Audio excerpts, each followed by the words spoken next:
Hello and welcome to Brodual. This time we have the Wintertide Fantasy ENB and highly realistic Tundra moss. We've been seeing quite a few requests for us to spotlight an ENB, and then yesterday we stumbled upon Wintertide. It's a fantasy ENB that's based on the latest ENB version 12.12.12. It uses deep, vibrant, warm colours as well as a bunch of other effects, such as a subtle depth of field, to create a bright, awe-inspiring atmosphere in-game.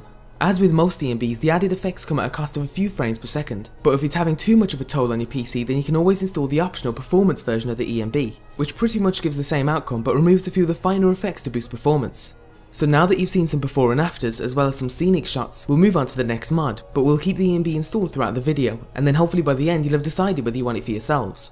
Similar to the ENB, the second mod of the Spotlight also comes in two versions, with each being designed for different rock textures. One is for Yuril's alternate rocks and mountains, and the other is for the realistic rocks and mountains mod we featured last week.